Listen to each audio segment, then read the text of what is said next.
A ver. Radiología en endodoncia, y lo que queremos es,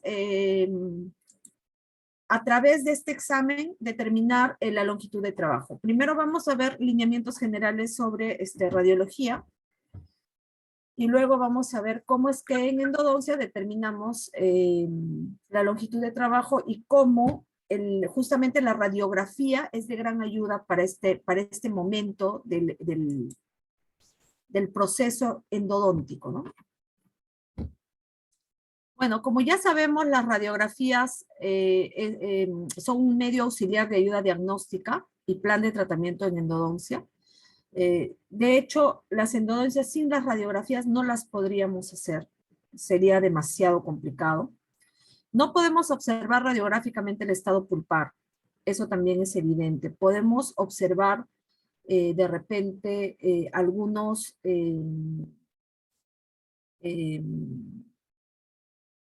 de alguna forma, a nivel del periápice, si la pulpa está afectada o no, pero no podemos, radiográficamente no se observa en qué estado se encuentra la pulpa. Sí podemos encontrar alguna patología, sí, a nivel periapical principalmente. La radiografía nos sirve para diagnosticar lesiones profundas de caries, para ver si hay una exposición pulpar, para ver también si se han colocado protecciones pulpares, si se han hecho pulpotomías, si hay calcificaciones radiculares patológicas, si hay algún tipo de fractura, ¿no? Si existe algún tipo de enfermedad periodontal que afecte también endodónticamente, y por supuesto si es que hay un proceso a nivel del periápice, ¿no?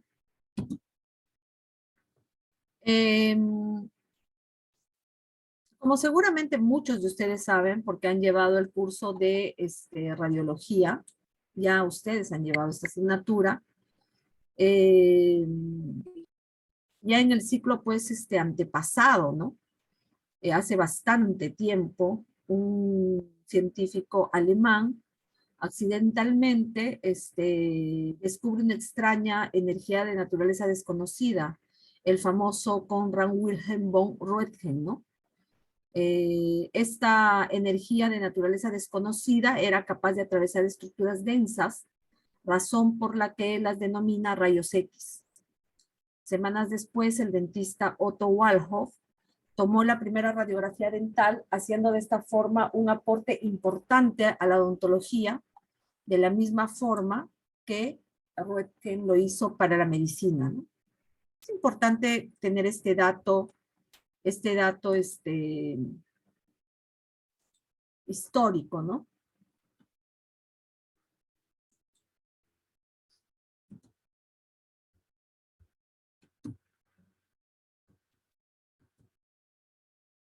Las radiografías periapicales tienen que tener ciertas características, digamos, para considerarlas óptimas para observar, ¿no? Entonces, de las características radiográficas están la densidad, que es el grado de ennegrecimiento de la película radiográfica.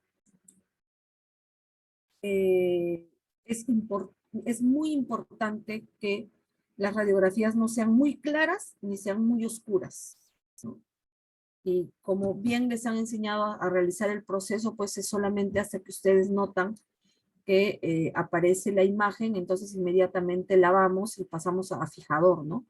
Para que justamente se pueda lograr un buen contraste radiográfico, que es la capacidad de la película de mostrar las variaciones entre las distintas estructuras que conforman esta película, ¿no? El contraste va a disminuir si la película está excesivamente clara o excesivamente oscura. Y por supuesto también tiene que haber detalle, ¿no? Que dice de la radiografía, tiene un buen detalle cuando se observan bien los bordes entre las diferentes estructuras anatómicas, ¿no? Antes tomábamos una radiografía con un sistema análogo, que en realidad nos servía muchísimo, pero hoy en día con el sistema digital podrán observar que la diferencia es brutal, ¿no? Ahora todas las radiografías son digitales. Ahora en el consultorio todavía estamos tomando de la forma obviamente análoga, pero muchos consultorios también ya cuentan con el famoso radiovisiógrafo, que no es otra cosa que el sistema digital, que es ya de bastante ayuda. Ya no es tan costoso como lo era antaño, ¿no?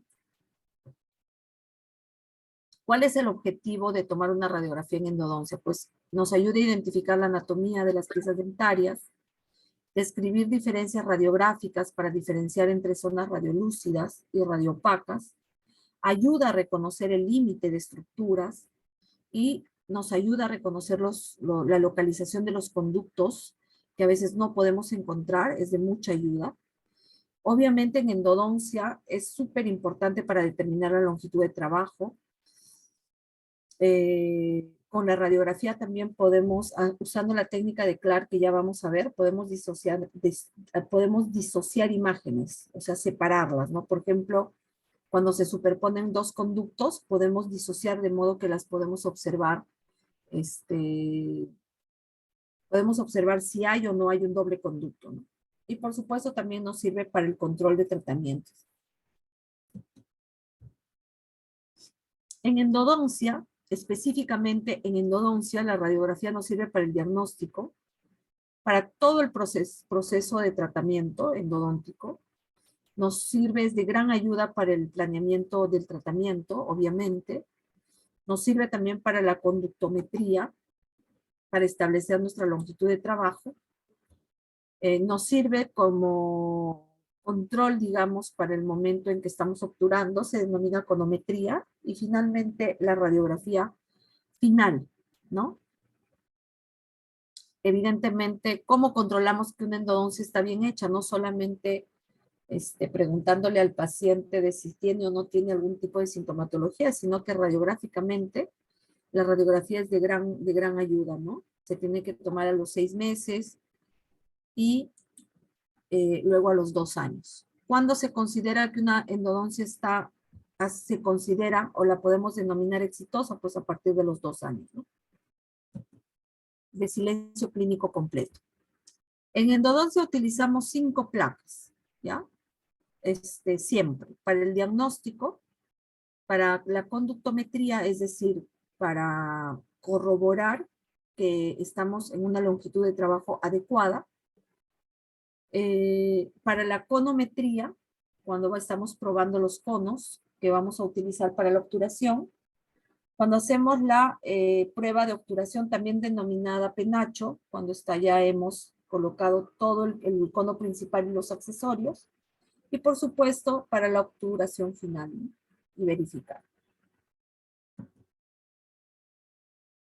¿Cómo obtenemos una radiografía de calidad? Pues encuadrando correctamente el área deseada, posicionar adecuadamente la película en boca, para lo que siempre aconsejamos utilizar un posicionador de placa, utilizar líquidos adecuados. El mejor líquido para revelar y fijar es el famoso revelador y fijador Kodak. Hay otras marcas, pero no son de tan buena calidad.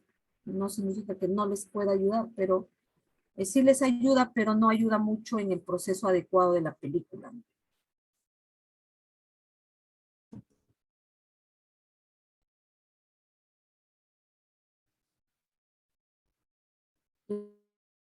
La radiografía que utilizamos en endodoncia por excelencia es la radiografía periapical. Esta radiografía se usa para identificar anormalidades de la pulpa, que de repente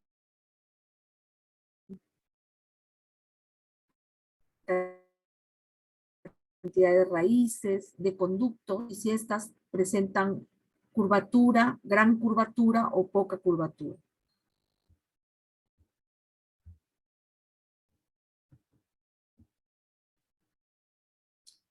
El diente, que es de nuestro interés, siempre debe estar en el centro de la película, ya que en esta zona se produce menos distorsión.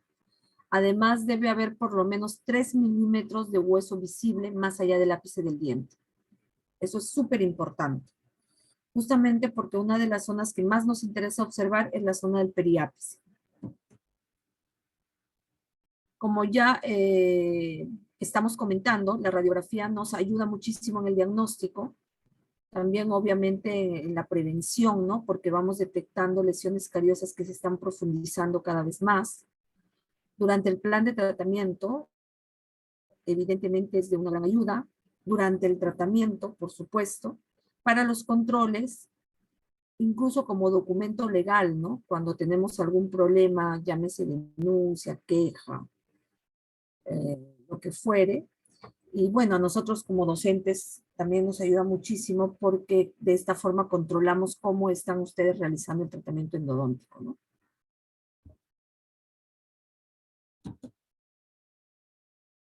Cuando nosotros tomamos una radiografía periapical, muchas veces solemos confundirnos con elementos o estructuras que de modo natural pueden observarse o se encuentran, ¿no? Como forma, digamos, como parte de la anatomía de las piezas, muchas veces de la boca. Muchas veces nos puede originar una confusión, como por ejemplo el agujero incisivo, está presente en algunos pacientes, está ubicado un poquito más bajo, entonces puede confundirse con una lesión periapical. ¿Cómo es que nosotros verificamos? Tomando diferentes angulaciones de la pieza, ¿no? Para ver si este agujero no se mueve de su posición, pues sí, evidentemente es una lesión a nivel del periápice. Pero si hay cambio de angulación, la posición del agujero tiene que moverse. Entonces verificamos que pues es el agujero incisivo, ¿no? Eh, a veces también este conducto mandibular está, debido a la angulación que le damos a la toma radiográfica, puede acercarse mucho a la zona del periápice. Entonces también nos origina bastante confusión. Hay que tener un poquito de cuidado, ¿no? No se olviden que para hacer un diagnóstico periapical o para determinar que algo está pasando a nivel del periápice, no solamente es radiográfico, ¿no? Sino todo el historial que el paciente nos detalla acerca de las molestias que ha tenido y clínicamente también lo que nosotros estamos observando. O sea, nunca nos guiamos solo de lo que indica la radiografía. Por eso es importante hacer esta diferenciación cuando nosotros examinamos las radiografías y elementos que se encuentran de modo natural en boca a veces nos pueden causar un poco de confusión. Como el agujero mentoniano, ¿no? Les decía una vez más, por la angulación que utilicemos al momento de tomar la radiografía, muchas veces este agujero se superpone un poquito más cerca del ápice de las premolares, ya sea primera o segunda, de las inferiores, porque casi siempre se encuentra en medio, bien, bastante apical, incluso más abajo, ¿no? Pero se puede superponer y confundir.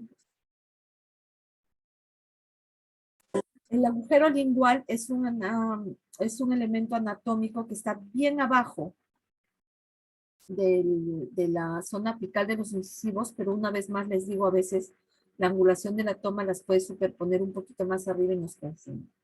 La única, si ustedes tienen alguna duda, ¿no? La única forma es variar la angulación de la toma para ver si ese elemento se continúa, ¿no?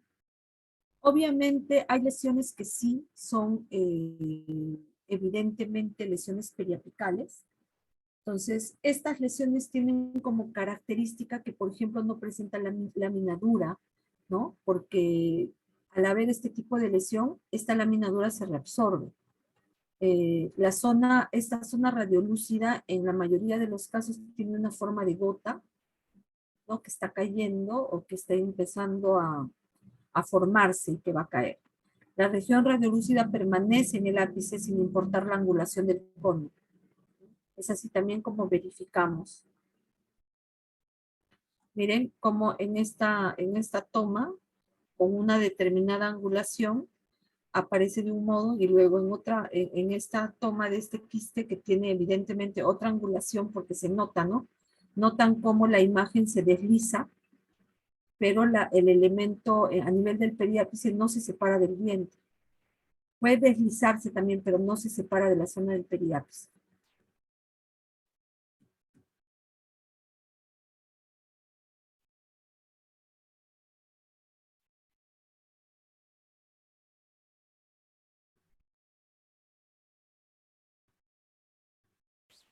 Ese que sería a veces el agujero mentoniano, por ejemplo. Y cómo se superpone a nivel del periápice. pero no, pues no es una lesión periapical, ¿no?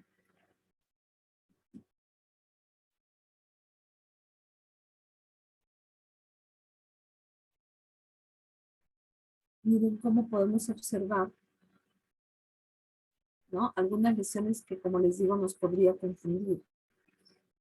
Parece ser un incremento de hueso trabecular, ¿no? Como una osteitis condensante. Sí,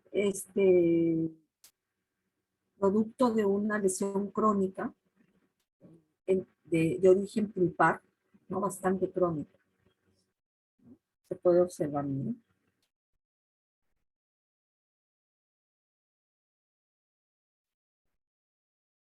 ¿Recuerdan que vimos la clasificación en diagnóstico diferencial, la osteitis condensante, producto de una necrosis pulpar, ¿no? Miren, en cambio acá, este es un hueso esclerótico, ¿no? No es de origen pulpar, o sea, es decir, no es digamos, no es una consecuencia de una lesión o una enfermedad pulpar, pero acá es evidente que lo es, ¿no?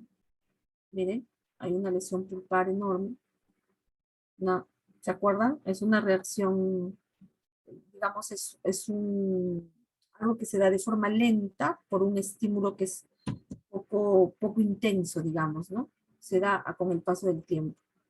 Y a veces podemos confundirnos. Si, por ejemplo, la toma radiográfica está más cerca por la angulación que le demos, podríamos confundirnos. Pero una vez más les digo, la toma radiográfica no solo nos debemos de basar en la toma radiográfica para determinar que hay algún tipo de lesión. En endodoncia, para hacer el diagnóstico, y lo voy repitiendo varias veces, probable pregunta de examen. En endodoncia, para llegar a un diagnóstico, existen valoraciones clínicas, radiográficas y una valoración del historial del dolor que nos comunica el paciente, ¿no?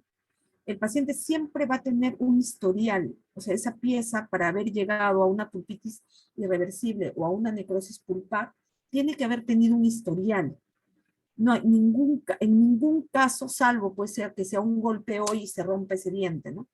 Pero en ningún caso de un proceso de enfermedad pulpar, el diente hoy está bien y mañana tiene pulpitis irreversible. Eso no es posible, ¿no? Hay un historial del dolor, aunque este historial sea muy leve, casi imperceptible, pero hay un historial. Obviamente, para nosotros tomar una radiografía adecuada, vamos a necesitar de un equipo radiográfico, ¿no? Y para tomar la radiografía, nosotros tenemos que tomar en cuenta que, por ejemplo, el paciente no tenga piercings, muchos piercings, porque se superponen, ¿no? Hay que solicitar al paciente que se los quite, sobre todo en la zona del labio, tal vez la nariz, ¿no? Hay que solicitar que se quiten estos piercings para la toma radiográfica.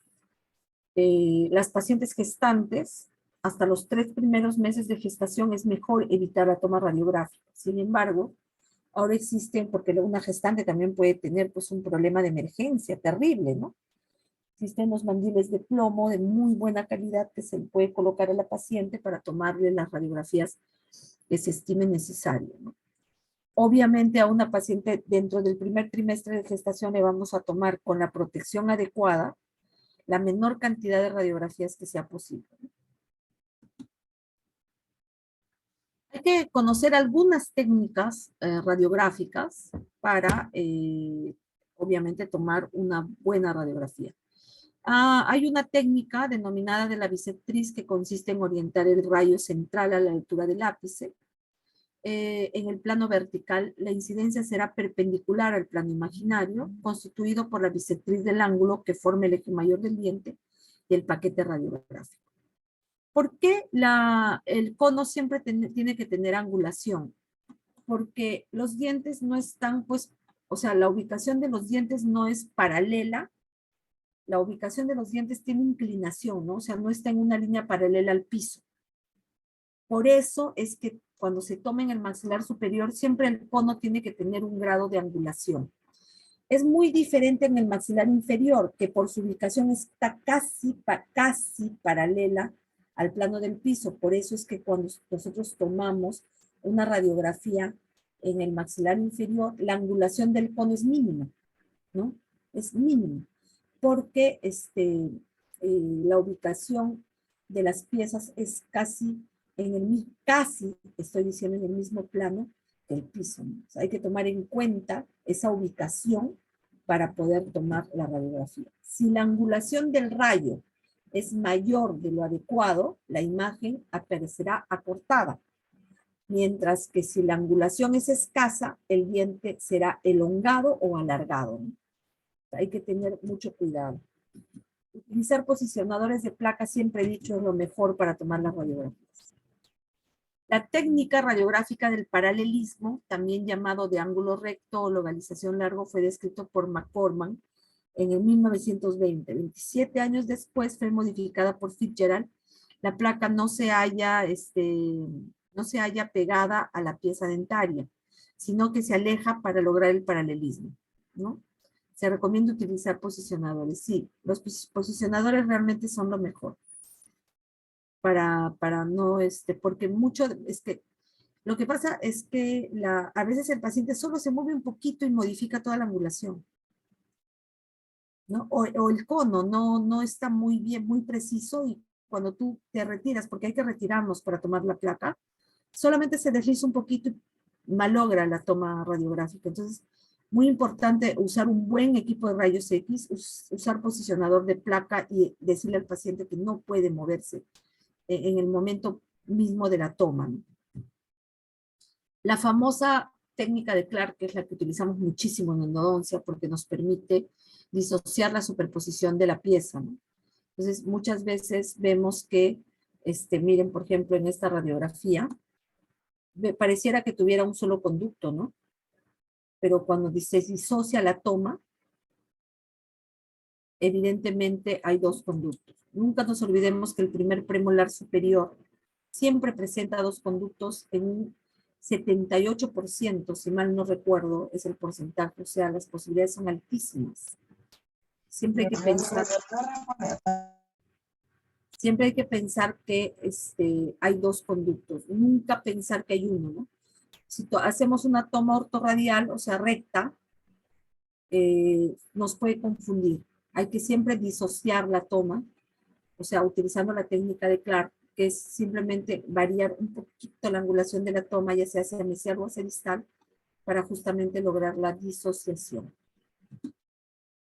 La técnica de Lee Master es para evitar estructuras, ¿no? Como por ejemplo en este caso, hay la necesidad de disminuir el ángulo vertical de los rayos, aunque nos lleva un poco a la distorsión de la imagen, ¿no? Esto evita la superposición del proceso cigomático con el ápice radicular de las molares. No en todos los casos sucede esto. Esto sucede cuando algunos pacientitos tienen los dientes muy, muy largos y de repente la boca muy pequeña. Entonces los espacios se van reduciendo, ¿no?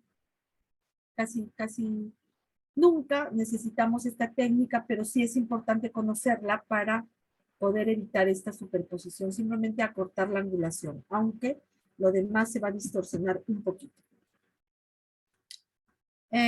Un momento muy importante en el que nosotros tomamos radiografía y necesitamos de la radiografía periapical es para el momento de establecer la longitud de trabajo en endodoncia. Una vez que hemos visto algunas generalidades de la radiografía, cómo es que es importante el contraste, la densidad, o tener los detalles en estas radiografías, en qué momentos requerimos de la toma radiográfica, cómo es importante no confundirnos con alguna imagen radiolúcida o radiopaca que sea compatible con estructuras normales de la cavidad, como el agujero mentoniano o el agujero incisivo, ¿no? Tanto superior como inferior, y algunas otras que hemos podido observar, y algunas técnicas de toma radiográfica que es importante que ustedes conozcan. En endodoncia utilizamos la ortorradial y la de Clark, ¿no? Son por excelencia nuestras radiografías en endodoncia, nuestras técnicas de toma radiográfica, digamos. Pero otro momento que es súper importante es cuando determinamos la longitud de trabajo. Y para esto es importante entender que el conducto está constituido por dos conos. Uno que se estrecha justo en el límite CDC y otro que termina en el foramen, ¿no?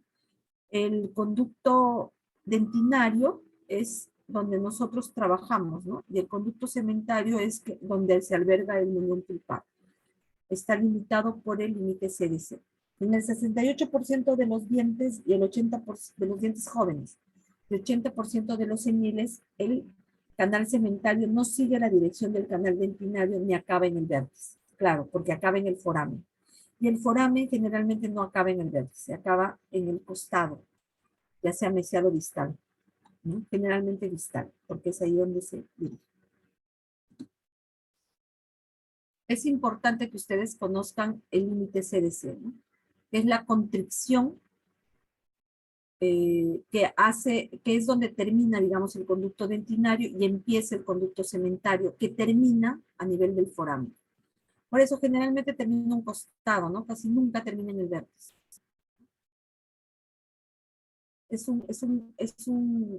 Digamos, una referencia anatómica importante a tener en cuenta para el momento de la conductometría.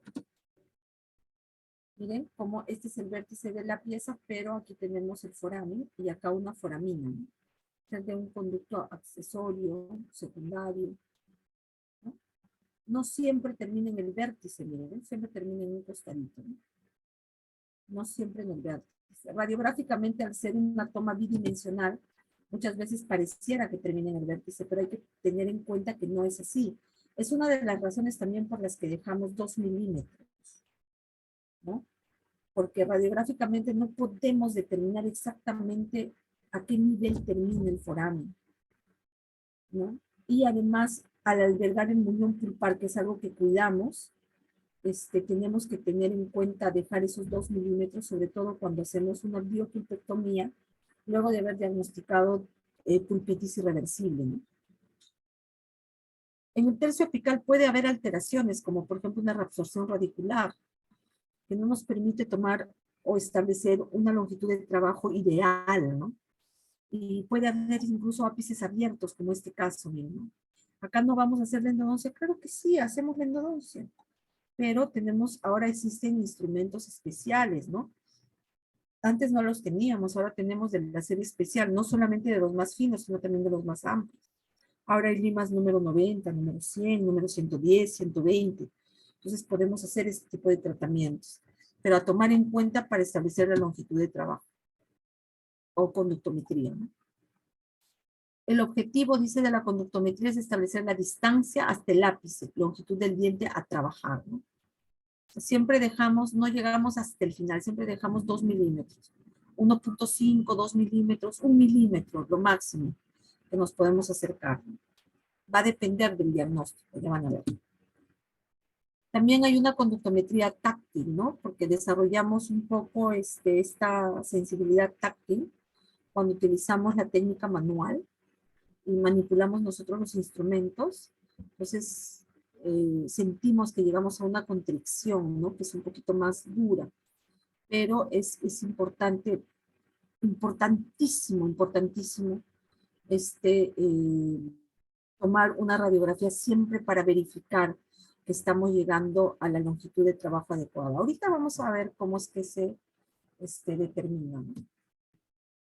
Miren, se mide la película, chicos, se mide la película, en este caso la radiografía de diagnóstico, y se establece cuánto mide el diente desde, en el caso de los incisivos, desde incisal hasta su vértice, ¿no? Y luego se restan 2 milímetros. Por ejemplo, si mide 20, como en este caso, 26 milímetros, menos 2, y colocamos el instrumento, que es generalmente el primer instrumento que ingresa al conducto, también denominado lima apical inicial, a menos 2 milímetros, o sea, entraría a 24 milímetros. Una vez colocado este instrumento, se toma la radiografía, verificando si estamos exactamente a 2 milímetros. Muchas veces no es así, muchas veces ingresamos a un poco más, un poco menos, porque dependiendo de la angulación de la toma, el tamaño del diente puede variar. Entonces siempre hacemos la verificación, ¿no? Haciendo, por supuesto, uso de un tope de goma, ¿no? Se toma la radiografía y se mide en la radiografía junto con el instrumento, se mide si realmente estamos ingresando una 24 milímetros y otra si estamos a 2 milímetros del ápice, ¿no? En biopulpectomías, la longitud real de trabajo tiene que estar de 1 a 2 milímetros. eh, Perdón, la longitud real del diente, dice, respecto de la longitud real del diente tiene que estar a 1 o 2 milímetros de distancia. O sea, nuestra longitud real de trabajo tiene que estar acortada en 1 o 2 milímetros, ¿no? En necropulpectomía, también de 1 a 2 milímetros. Y en necropulpectomías de tipo 2 que tienen lesión periapical de 0.5 a 1 milímetro. ¿Por qué? Porque cuando ya hay lesión periapical evidente y la lesión es necrótica de largo tiempo, se entiende que esta zona del muñón ya es infectado, dañado completamente, ¿no? Entonces podemos acercarnos un poquito más a la zona, digamos, del foramen, invadir este conducto cementario un poquito, ¿no? Tampoco no del todo, siempre hay que estar a 0.5 milímetro, yo recomiendo 1 milímetro, ¿no?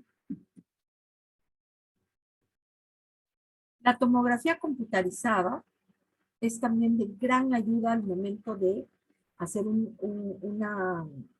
eh, no solo un diagnóstico, sino también establecer la longitud de trabajo, ¿no? En un solo giro de toma del escáner, que puede suceder de 10 a 40 segundos, se pueden tomar muchísimos cortes de la pieza. O sea, esa es una gran ventaja de la tomografía, que se puede observar desde cualquier ángulo eh, la zona que a nosotros nos interesa examinar, ¿no? Entonces, eh, nos ayuda a ubicar con exactitud milimétrica el tamaño de la lesión, la ubicación de la lesión, el grado de reabsorción, el tamaño de la reabsorción, cuánto exactamente nos falta para lograr ubicar una longitud de trabajo ideal. O sea, la tomografía es realmente de gran ayuda.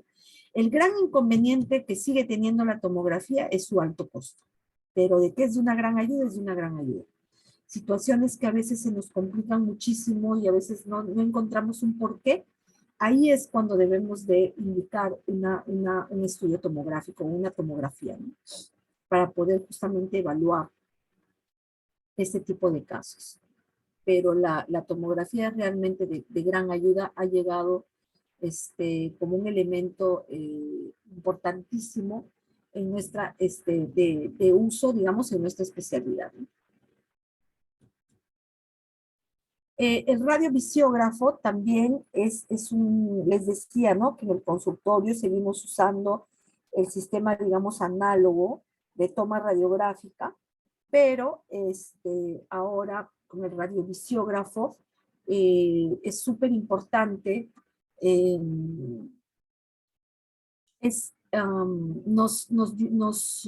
digamos, disminuye el tiempo de trabajo, disminuye el contacto con elementos radiactivos como los líquidos reveladores, porque son elementos radioactivos, disminuye la cantidad de radiación también. Hay mucho mejor nitidez, contraste, detalle, ¿no? Porque todo lo vemos en la computadora. Antes, todavía sigue siendo de alto costo, pero antes costaba muchísimo más de lo que cuesta ahora, ¿no? Muchos consultorios ya tienen el radiovisiógrafo, es algo muy bueno y también obviamente lo recomendamos, ¿no?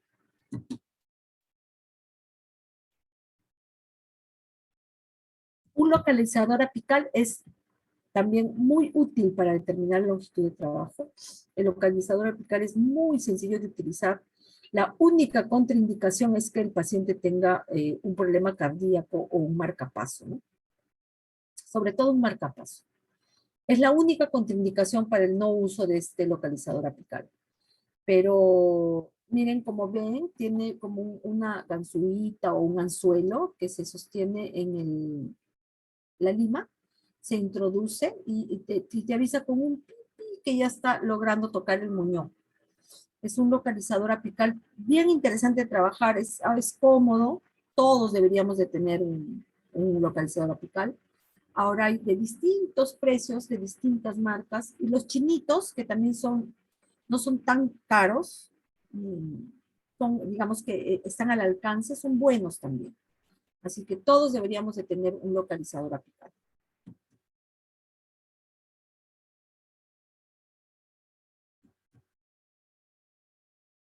Esta es la